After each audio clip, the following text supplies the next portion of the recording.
Hello, welcome to everyone in my channel. आज का topic है इंडिटरमिनेसी का लेक्चर 3, जिसमें हमने इंडिटरमिनेसी के क्लासिफिकेशन किए हैं और इंडिटरमिनेसी ज्ञात करने के लिए जो मेथड प्रयोग किए जा रहे हैं उनमें से एक मेथड का यहाँ पर डिटेल में डिस्क्रिप्शन किया है डिफरेंट केसेस में। तो इंडिटरमिनेसी को ज्ञात करने के लिए देखते हैं ये आज का टॉपिक। इंडिटरमिनेसी को हम दो पार्ट में डिवाइड कर सकते हैं। पहला है स्टैटिक इंडिटरमिनेसी, जिसे कि डीएस से रिप्रेजेंट किया जाता है, और दूसरा है काइनेमेटिक इंडिटरमिनेसी, जिसे डीके से रिप्रेजेंट करते हैं। ये दो अलग अलग तरह की इंडिटरमिनेसी है। इंडिटरमिनेसी का अर्थ तो या बेसिक कंसेप्ट माइंड में क्लियर होना चाहिए कि आखिर इंडिटरमिनेसी से मतलब क्या है। हम कोई भी स्ट्रक्चर फ्रेम एनालाइज करते हैं, उसमें बहुत सारे अननोन रिएक्शंस होती हैं, अननोन फोर्स होते हैं, और डिफरेंट जॉइंट पर हम इक्विलिब्रियम इक्वेशन बनाते हैं। ये इक्वेशंस की सहायता से जितनी इक्वेशंस बनती हैं उतने हम अननोन वैल्यूज हैं हम ज्ञात कर सकते हैं। तो इस तरह से इस आधार पर ये देखा जाता है कि अननोन्स की संख्या जो है इतनी होनी चाहिए कि जो हमारी इक्वेशंस ऑफ इक्विलिब्रियम है ये उन सभी अननोन्स की वैल्यू को सॉल्व करके ज्ञात कर सकें। ऐसी स्थिति में उसे डिटरमिनेट स्ट्रक्चर कहा जाता है। और जब ज़्यादा मेंबर होते हैं यानी ज़्यादा अननोन होते हैं और नोन की वैल्यू कम होती है, तब वो इनडिटरमिनेट स्ट्रक्चर हो जाता है। और इसी चीज़ को ज्ञात करने के लिए कि इनडिटरमिनेसी कितनी है, कितने मेंबर ज़्यादा हैं, कितने अननोन फोर्स ज़्यादा हैं, तो उसी को जो है हम इनडिटरमिनेसी कहते हैं। तो ये इनडिटरमिनेसी स्टैटिक और काइनेमेटिक दो तरह की होती है। अब हम इसके बाद स्टैटिक इंडिटरमिनेसी के बारे में बताते हैं। इसे भी दो पार्ट में डिवाइड किया गया है। स्टैटिक इंडिटरमिनेसी को ये एक तो एक्सटर्नल स्टैटिक इंडिटरमिनेसी है और दूसरा इंटरनल स्टैटिक इंडिटरमिनेसी है। पहले वाले को डीएस ई से रिप्रेजेंट करते हैं, इंटरनल स्टैटिक इंडिटरमिनेसी को डीएस आई से रिप्रेजेंट करते हैं। तो इस तरह से स्टैटिक इंडिटरमिनेसी जो है, जिसे कि डीएस से रिप्रेजेंट किया गया था, ये इन दोनों के जोड़ के बराबर होती है। इसी के ये दो पार्ट हैं। तो एक तो डीएस, एक फार्मूला यहाँ पर बनता है डीएस बराबर, यानी डीएस का मतलब है स्टैटिक इंडिटरमिनेसी। तो स्टैटिक इंडिटरमिनेसी बराबर होता है स्टैटिक इंडिटरमिनेसी कौन सी, एक्सटर्नल। तो इसको पहले कहेंगे एक्सटर्नल स्टैटिक डिटरमिनेसी, इसको कहेंगे इंटरनल स्टैटिक डिटरमिनेसी। इन दोनों के जोड़ को ही हम स्टैटिक इंडिटरमिनेसी कहते हैं। तो ये हमारा एक बेसिक फार्मूला है।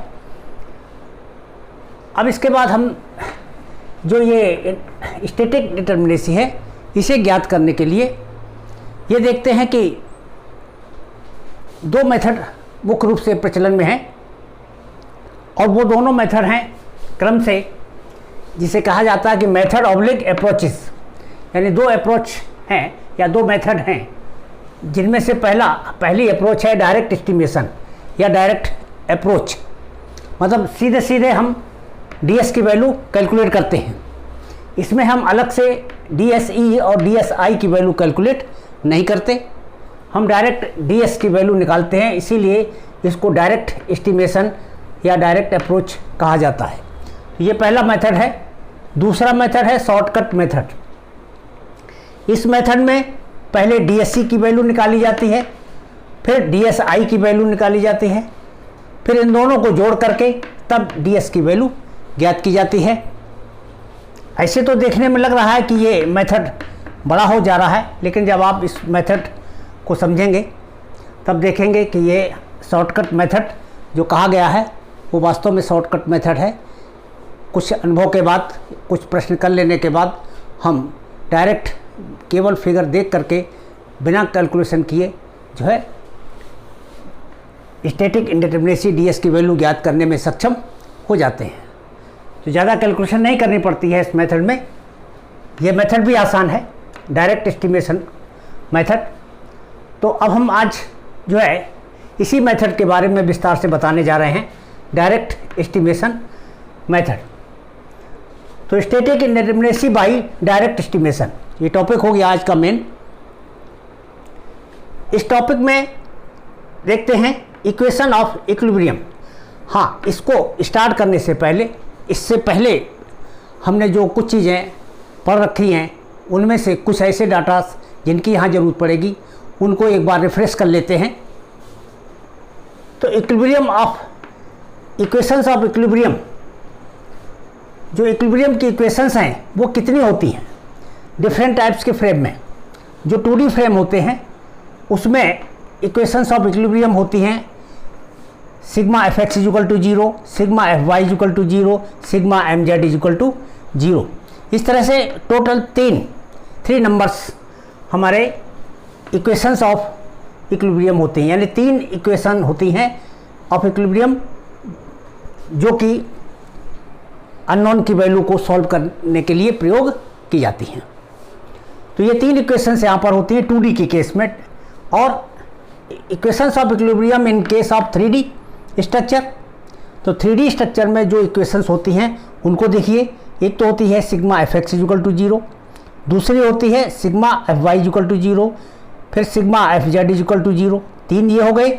इसके बाद sigma M X equal to 0, sigma M Y equal to 0 and sigma M Z equal to 0।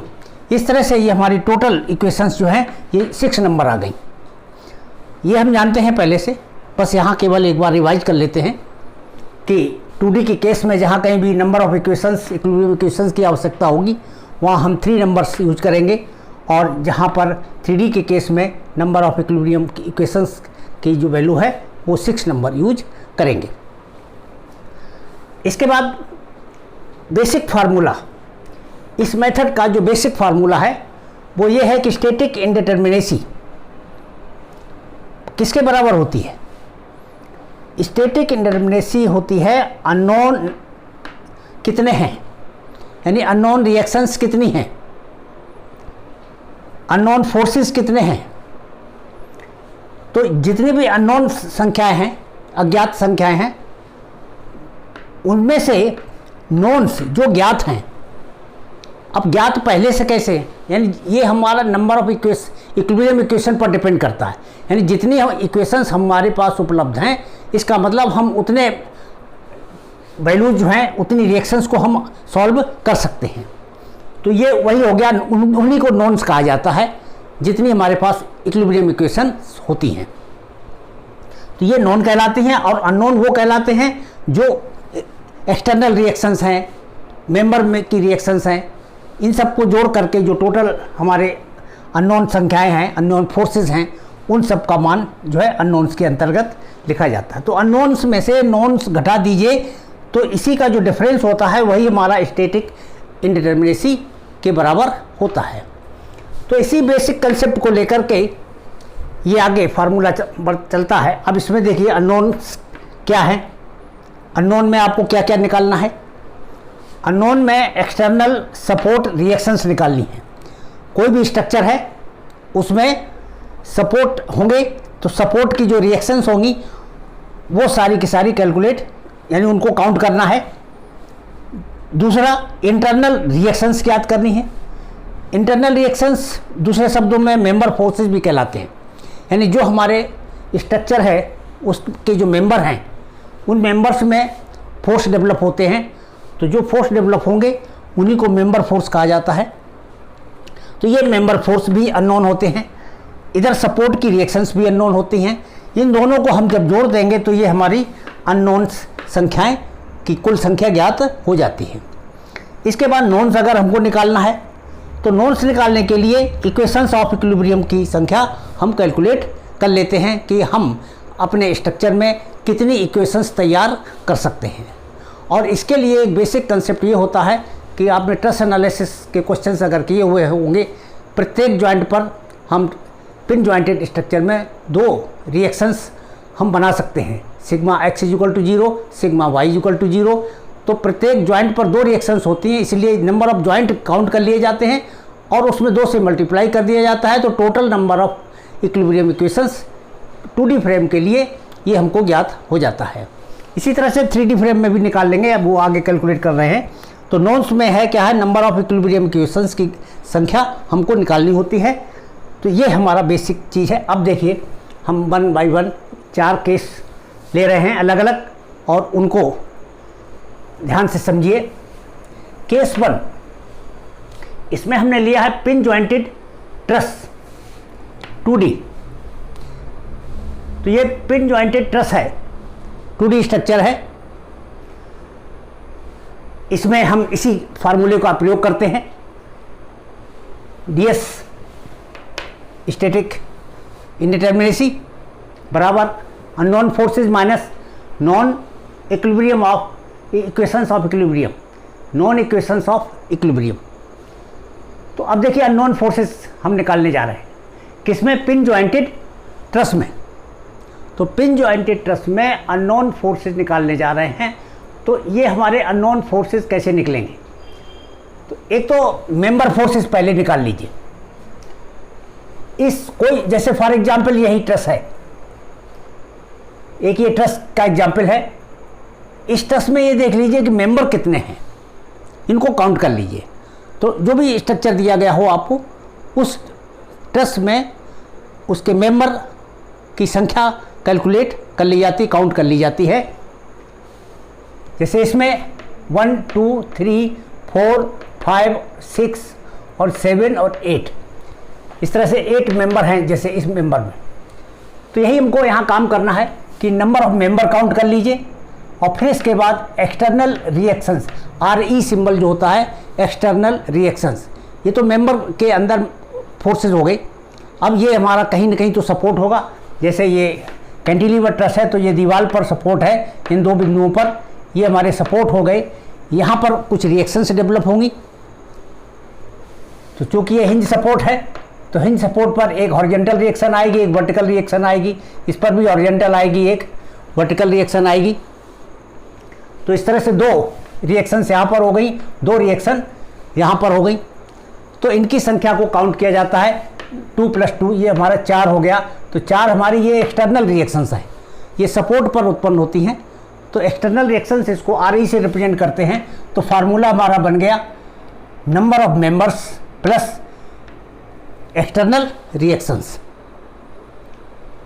Bracket में बंद करके ये हमारे अननोन हो गए, क्योंकि प्रत्येक मेंबर में एक फोर्स होगा और जितने हमारे एक्सटर्नल रिएक्शंस हैं वो सब मिलाकर के अननोन फोर्सेस हो गए। तो इतने फोर्स हमारे अननोन हैं। अब इसमें से नॉन क्या है, ट्रस के एनालिसिस में आपने पढ़ा है कि ट्रस के प्रत्येक जॉइंट जो है ट्रस का पिन जॉइंट होता है। तो पिन जॉइंट के कारण इसके जॉइंट पर कोई मूवमेंट नहीं आता। ट्रस में के प्रत्येक मेंबर में केवल एक्सियल फोर्स डेवलप होता है। तो एक मेंबर पर एक फोर्स जो है डेवलप होगा एक मेंबर में। इसमें जॉइंट देख लीजिए, प्रत्येक जॉइंट पर हम 2 रिएक्शन बना सकते हैं, sigma x equal to 0, sigma y equal to 0। तो 2 रिएक्शंस बना सकते हैं। तो नंबर ऑफ जॉइंट इसमें काउंट कर लिए जाते हैं, 1 2 3 4 5। यहाँ थोड़ा सा भ्रमित ना हो, ये मेंबर इस तरह से जोड़े तो गए हैं, लेकिन यहाँ पर जॉइंट नहीं बनाया गया है, ये जॉइंट नहीं बना हुआ है। तो इस जॉइंट को काउंट नहीं करना है। तो जॉइंट केवल यहाँ पर है, ये कनेक्ट नहीं किया गया है आपस में, 2 मेंबर एक दूसरे के ऊपर साइड से पास हो रहे हैं। तो 1 2 3 4 5 हमारे जॉइंट हो गए, यानी नंबर ऑफ जॉइंट 5 हो गया। एक्सटर्नल रिएक्शंस कितनी हो गई, देखिए 2 और 2 4 हो गया। और मेंबर कितने हो गए, अभी काउंट किया था, 1 2 3 4 5 6 और 7, 1 2 3 4 5 6 7 और 8 हमारे मेंबर हो गए। तो ये हमारे m + RE - 2j, ये हमारा एक फार्मूला बन गया केस 1 के लिए। अगर हमारा पिन जॉइंटेड ट्रस है 2D स्ट्रक्चर है, तो इसमें हम इस फार्मूले को याद रखेंगे, इसी का डायरेक्ट प्रयोग करेंगे। तो m plus R E minus 2j ये होता है pin jointed truss 2D structure के लिए। बस एक एग्जाम्पल ये है आपके सामने है, इसमें हमने m बराबर 8 अभी काउंट करके बताया, आर ई एक्सटर्नल रिएक्शंस ये 4 बताया, और नंबर ऑफ जॉइंट इसमें 5 बताए। फार्मूले में जरा रख के देखिए, ds की वैल्यू आसानी से निकल आएगी। तो ds बराबर m की जगह 8 हो गया, आर ई की जगह 4 हो गया, और j की जगह 5 हो गया। बस 8 4 12 ये हो गया, 5 यूनिट 10 ये हो गया, 12 में से 10 गया, 2 बचा। इस तरह से ds की वैल्यू हमारी 2 ज्ञात हो गई। यही हमारी स्टैटिक इंडिटर्मिनेसी है। तो इस स्ट्रक्चर की स्टैटिक इंडिटर्मिनेसी इस फार्मूले के द्वारा बहुत आसानी से ज्ञात हो जाती है। फार्मूले क्लिष्ट नहीं है, आसान है, बशर्ते कंसेप्ट हमारे समझ में अच्छी तरह से आ गया हो कि ये क्या है, इसमें किस सिंबल का मतलब क्या है। इसके बाद केस 2 हम लेते हैं। केस 2 में देखिए pin jointed frame 3D frame लिखा हुआ है, ये भी पिन जॉइंटेड है और 3D फ्रेम है। तो पिन जॉइंटेड 3D फ्रेम में इसी फार्मूले में क्या चेंज आएगा, क्योंकि पिन जॉइंटेड है तो मेंबर में फोर्स तो एक ही डेवलप होगा, 2 नहीं डेवलप होंगे, चाहे फ्रेम हो चाहे 2D ट्रस हो। लेकिन एक जॉइंट पर जो अननोन 3D के कारण जो हमारी रिएक्शंस है, जो इक्वेशंस हैं, हम 3 बना पाएंगे, x डायरेक्शन में, y डायरेक्शन में और z डायरेक्शन में। तो ये हमारी 3 स्टेट, ये इक्विलिब्रियम इक्वेशन 3 बन जाएंगी। Sigma F X equal to 0, sigma F Y equal to 0, sigma F Z equal to 0। केवल मूवमेंट का कोई इसमें इक्वेशन नहीं बनेगी, क्योंकि सिरा इसका पिन जॉइंट होता है।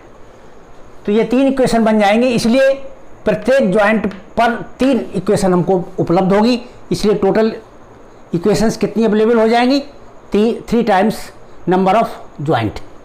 तो इसमें j में 3 का गुणा कर दीजिए। बस ऊपर वाले फार्मूले में केवल इतना ही चेंज हुआ है कि यहाँ 2j था, यहाँ 3j है। ये हमारा 3D स्ट्रक्चर है और ये 2D स्ट्रक्चर है।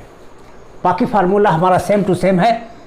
यहाँ इस बात को मत भूलें कि ये सारे फ्रेम जो हैं हमारे पिन जॉइंटेड हैं, ये भी पिन जॉइंटेड है, रिजिड बॉडी स्ट्रक्चर ये नहीं है। अभी हम पहले दोनों केस में पिन जॉइंटेड फ्रेम या ट्रस का एग्जाम्पल ले रहे हैं। तो ये कि फार्मूला सिंपल ये है, वही नॉन्स की वैल्यू ये हो गई, अननोन्स की वैल्यू अननोन ये हो गए और नॉन्स ये है। अब इसका भी एक एग्जाम्पल देख लीजिए। यहाँ से ये बेस पर ये 4 मेंबर हैं, टॉप में एक ही पॉइंट पर कनेक्टेड हैं आपस में। यहाँ पर नीचे एक मेंबर है ज़मीन पर, यहाँ पर फिक्स है दूसरा सिरा, इसका ये जो मेंबर आया है इसका ये सिरा नीचे फिक्स है। इस सिरे पर ये रोलर है, इस सिरे पर ये रोलर सपोर्ट है। तो ये 2 पर रोलर सपोर्ट है और 2 पर फिक्स है। ये तो सपोर्ट कंडीशंस हो गई। मेंबर की संख्या इसमें 1 2 3 4 हो गई, काउंट करते चलिए। Number of member is equal to 4। Number of external reactions जरा देखिए। Number of external reaction fixed end पर, अगर हमारा सिरा फिक्स्ड है, अगर हमारा सपोर्ट कैसा है, फिक्स है, और 3D स्ट्रक्चर में फिक्स सपोर्ट पर 6 रिएक्शंस डेवलप होती हैं। 6 रिएक्शंस होती हैं। कौन कौन सी? F x, F y, F z, M x, M y, M z. ये 6 हो गई टोटल इक्वेशंस। ये 6 रिएक्शन हो गई रिएक्शंस। तो 6 रिएक्शन यानी 6 अननोन। तो 6 रिएक्शंस ये हो गई, 6 इसमें हो गई। हाँ, रोलर सपोर्ट जो होता है, रोलर सपोर्ट में केवल एक और वर्टिकल रिएक्शन ही केवल कार्य करती है, क्योंकि ये रोलर हिंज है इसलिए मूवमेंट का इसमें कोई इक्वेशन नहीं होगी। तो 3 तो मूवमेंट की इक्वेशन कम हो गई, फोर्स कम हो गई, कोई भी मूवमेंट कार्य नहीं करेगा किसी भी डायरेक्शन में, ना एम एक्स होगा, ना एम वाई होगा, ना एम जेड होगा। तो 3 ये कम हो जाएंगे। अब रोलर में कि 2 डायरेक्शन तो हॉरिजॉन्टल डायरेक्शन में होगी, एक एक्स एक वाई, और एक होगी वर्टिकल डायरेक्शन। केवल वर्टिकल रिएक्शन इफेक्टिव होगी। हॉरिजॉन्टल में किसी भी डायरेक्शन में ये मेंबर रोल कर सकता है आराम से। इसलिए इस रोलर हिंज जो सपोर्ट होता है, रोलर सपोर्ट होता है, इसके ऊपर केवल एक रिएक्शन कार्य करती है। तो इसमें अननोन कितना हुआ, एक्सटर्नल रिएक्शन एक, इसमें भी एक, ये भी रोलर है। तो टोटल काउंट कर लीजिए 6 + 6 + 1 + 1। तो RE एक्सटर्नल रिएक्शंस जो है ये हो गया 6 + 6 + 1 + 1, जोड़ लिया हमने, 14 आ गया। इसके बाद नंबर ऑफ जॉइंट इसमें ज़रा कैलकुलेट कर लीजिए। तो नंबर ऑफ जॉइंट 1 टॉप पर है पहला, और ये 4 जॉइंट ये बेस में है, 1 2 3 4 और 1 5। टोटल जॉइंट कितने हो गए, 5 हो गए। तो DS की वैल्यू इस फार्मूले से कैलकुलेट कर लीजिए। तो DS बराबर हो जाएगा, M की जगह 4 रखिए, RE की जगह 14 रखिए, -3J होता है तो 3 × J की वैल्यू 5 है तो ये 5 हो गया। अब जरा जोड़ लीजिए, 14 और 4 ये 18 18 हो गया, और ये 15 हो गया। तो 18 में से 15 गया, 3 बचा। इस तरह से DS की वैल्यू जो है यहाँ पर 3 आ गई। तो इस फ्रेम की, क्योंकि 3D फ्रेम है, इसकी स्टैटिक इंडिटरमिनेसी 3 हो गई। क्या कैलकुलेशन करने में बहुत ज़्यादा टिपिकल कैलकुलेशंस हैं? नहीं हैं, टिपिकल हैं। इस कहीं भी कैलकुलेटर उठाने की आवश्यकता भी नहीं पड़ रही है, हम मौखिक ये गणनाएं कर लेते हैं। तो इनको बस कंसेप्ट समझते चलिए, तो फिर ये क्वेश्चंस कठिन नहीं प्रतीत होंगे। इसके बाद अब केस 3, तीसरा केस लेते हैं। तीसरा केस में है rigid jointed 2D frame. Rigid jointed 2D frame. अब इसका प्रत्येक ज्वाइंट जो है रिजिडली कनेक्टेड है, ये मूवमेंट ले सकता है, मेंबर पर भी कई फोर्स आ सकते हैं, मूवमेंट भी आ सकता है। तो रिजिड ज्वाइंटेड 2D फ्रेम में जरा देखिए यहाँ पर क्या फर्क होता है।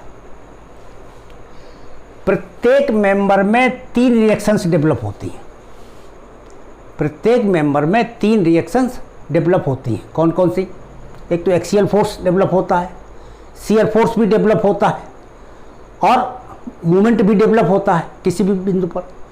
तो इस मेंबर में, प्रत्येक मेंबर में 3 रिएक्शन डेवलप होती हैं। इसीलिए नंबर ऑफ मेंबर में 3 का गुणा करने से टोटल रिएक्शंस हमको ज्ञात हो जाएंगे, टोटल अननोन ज्ञात हो जाएंगे। तो मेंबर में टोटल अननोन कितने हैं वो ज्ञात करने के लिए रिजिड बॉडी स्ट्रक्चर में, केवल पिन वाले में नहीं, पिन वाले में इसमें 3 का गुणा नहीं होता। देखिए कहीं भी दोनों केस में 3 का गुणा नहीं किया गया, क्योंकि उसमें केवल एक्सियल फोर्स होता है। यहाँ पर 3 रिएक्शंस होती हैं, तो ये 3M किया जाएगा, प्लस एक्सटर्नल रिएक्शंस तो पहले की तरह से जोड़नी होगी कि जितने हमारे ज्वाइंट हैं उसके हिसाब से वहाँ पर कितनी रिएक्शंस आ रही हैं उनको पहले की तरह से जोड़ लेंगे। तो ये हमारे टोटल अननोन हो गई, टोटल अननोन हो गई ये। अब इसके बाद नोन की संख्या निकालिए। इसमें वही एक ज्वाइंट पर, इसमें जो हमारे रिजिड ज्वाइंट होते हैं इसमें 3 इक्वेशंस हमको प्राप्त होती हैं, Fx = 0, Fy = 0 और तीसरा Fz = 0। तीनों इक्वेशंस यहाँ पर मिल जाती हैं। तो ये हमारी 3 इक्वेशन यहाँ से मिलती हैं, तो इसमें भी 3 का मल्टीप्लिकेशन करते हैं। सॉरी, ये 2D फ्रेम की बात कर रहा हूँ मैं। 2D फ्रेम में Fx = 0, Fy = 0 और Mz = 0, क्योंकि मूवमेंट भी आ सकता है हर जॉइंट पर। तो ये 3 बेसिक इक्वेशंस हैं, इसलिए इसमें 3 का मल्टीप्लिकेशन किया जाता है। Total number of reactions, static ये equilibrium equation, total number of equilibrium equations जो हमको यहाँ से प्राप्त होता है, यानी non equation, non number of equations यहाँ से हम ज्ञात कर सकते हैं। तो जे का 3 टाइम्स यहाँ पर ज्ञात करेंगे। अब इसमें एक शब्द और आ गया है, RR। ये RR रिलीज रिएक्शंस है। यहाँ पर अगर आपके फ्रेम में कहीं भी इस तरह का केस हो कि रिएक्शन कहीं पर भी रिलीज हो रही हो, या इसमें कहीं भी इंटरनल हिंज लगा हो, तब हम ये रिलीज रिएक्शंस की गणना करेंगे और रिलीज रिएक्शन की गणना करके हम इसको यहाँ पर जोड़ेंगे। अगर हमारे फ्रेम में रिलीज रिएक्शंस या इंटरनल हिंज नहीं लगा हुआ है तब हम इसकी वैल्यू 0 रख करके सॉल्व करेंगे। तो रिलीज रिएक्शन उसी समय होगी जब उसमें इंटरनल हिंज दिया गया हो। तो देखते हैं इसका एग्जाम्पल, वहाँ से समझ में आएगा। तो यहाँ का फार्मूला देख लीजिए, ds बराबर 3m प्लस RE होगा और ये 3j प्लस RR होगा। जैसे एक ये मेंबर है, ये फ्रेम है, 2D फ्रेम है, लेकिन इसके जॉइंट रिजिड हैं और ये भी रिजिड जॉइंट है। यहाँ पर ये रोलर सपोर्ट है, ये हमारा इंटरनल हिंज है, एक इसमें इंटरनल हिंज दिया हुआ है, इस मेंबर के बीच में एक इंटरनल हिंज लगा दिया गया। तो इस तरह से ये हमारा 2D फ्रेम है। पहले सपोर्ट पर देख लीजिए, ये हमारा फिक्स सिरा है, यहाँ पर रिएक्शंस कितनी होंगी 3, यहाँ पर ये फिक्स सिरा है, यहाँ पर 3 होंगी, यहाँ पर 3 होंगी रिएक्शंस। ये रोलर सपोर्ट है, रोलर पर हमेशा एक रिएक्शंस होती है। तो इस तरह से ये एक यहाँ हो गई। तो ये हमारी रिएक्शंस कितनी हो गई, जरा टोटल रिएक्शंस काउंट करके देखिए, 3 + 3 + 3 और +1। तो एक्सटर्नल रिएक्शंस RE बराबर 3 + 3 + 3 + 1 हो गया। ये तो 10 आ गया। इसमें जरा नंबर ऑफ मेंबर काउंट कीजिए। पहले नंबर ऑफ मेंबर, एक तो ये आ रहा है 1, दूसरा यहाँ से यहाँ तक आ रहा है 2, फिर यहाँ से यहाँ तक ये 3, यहाँ से यहाँ तक 4, यहाँ से यहाँ तक 5। इस तरह से नंबर ऑफ मेंबर 5 हो गए।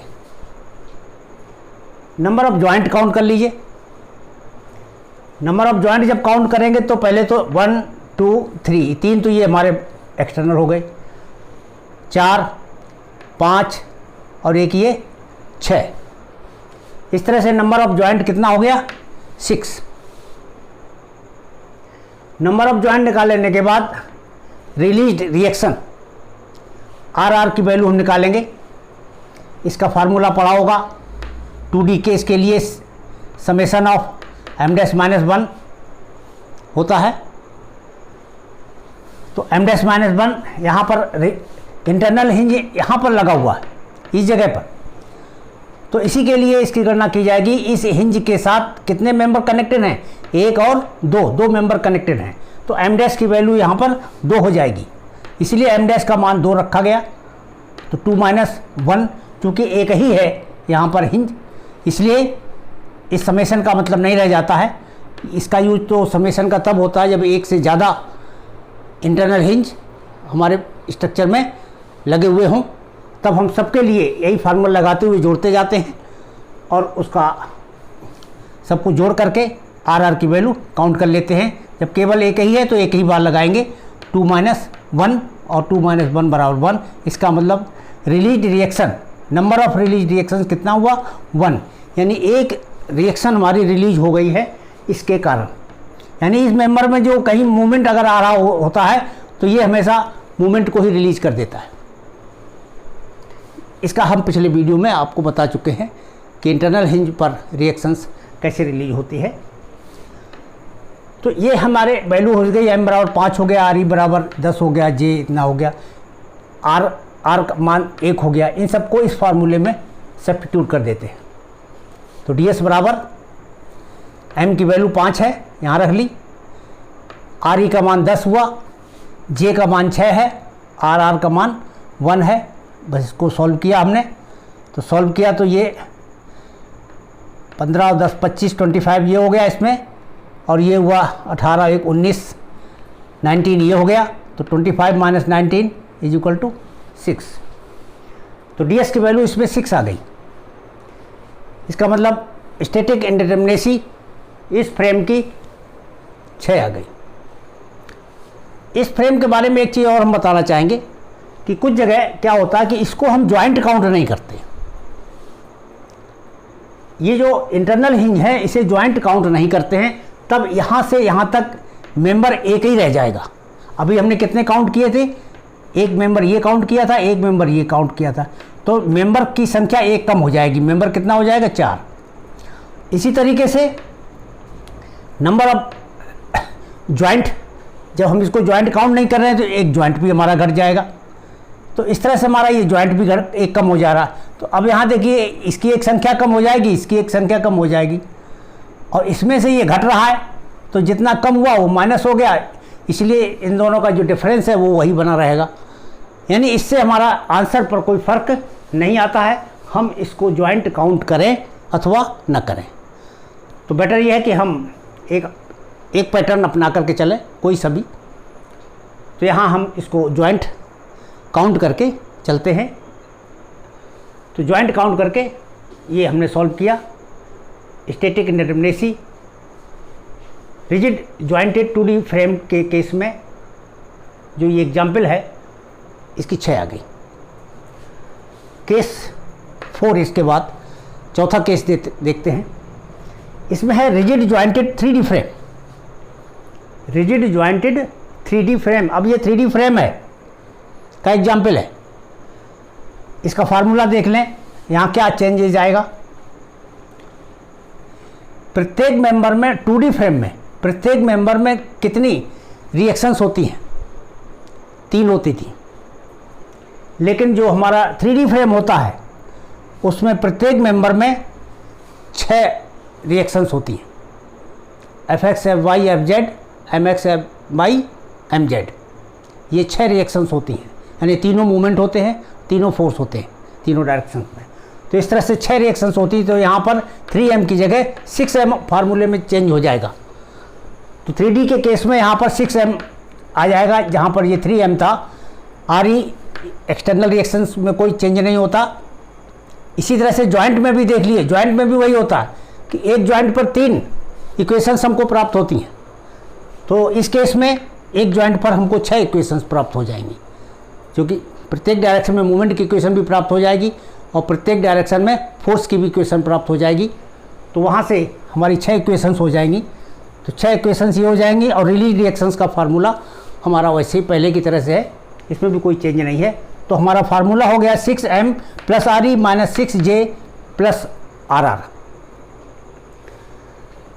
ये हो गया स्टैटिक इंडिटरमिनेसी का formula rigid jointed 3D frame के केस में। अब हम एक ये 3D फ्रेम यहाँ पर एज्यूम करते हैं, लेते हैं एग्जाम्पल के तौर पर।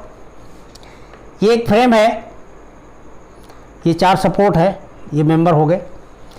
इसका ये सपोर्ट दोनों फिक्स है। ये हमारा हिंज है, ये फिक्स है और ये हिंज सपोर्ट है। तो अब जरा काउंट कीजिए 1 by 1। सबसे पहले हमको m का मान निकालना, number of member in this case. तो जरा काउंट कीजिए 1 2 3 4 5 6 7 8 9, यानी 4 तो ये वर्टिकल वाले हो गए और 4 ये ऊपर हो गए और ये 3 ये हो गए और इसके 2 डबल हो गए, क्योंकि इसको जॉइंट हम मान रहे हैं। यहाँ पर ये वही केस है कि ये हिंज हमारा मेंबर के बीच में लगा हुआ है, इंटरनल हिंज। यहाँ पर जो ये 0 है ये संकेत कर रहा है कि ये इंटरनल हिंज हमारा मेंबर के बीच में लगा दिया गया है, और एक इंटरनल हिंज यहाँ पर भी लगा दिया गया है इस जॉइंट के ऊपर। एक इंटरनल हिंज यहाँ जॉइंट पर लगा दिया गया और एक इंटरनल हिंज यहाँ पर लगा दिया गया है मेंबर के बीच में। ये 2 इंटरनल हिंज इस फ्रेम में लगे हुए हैं। तो अब इसमें नंबर ऑफ मेंबर जब हम काउंट करेंगे तो देखिए ये तो पूरा मेंबर है, ये पूरा मेंबर है, ये पूरा मेंबर है। ये चूँकि बीच में है इसलिए ये 2 मेंबर काउंट किए जाएंगे।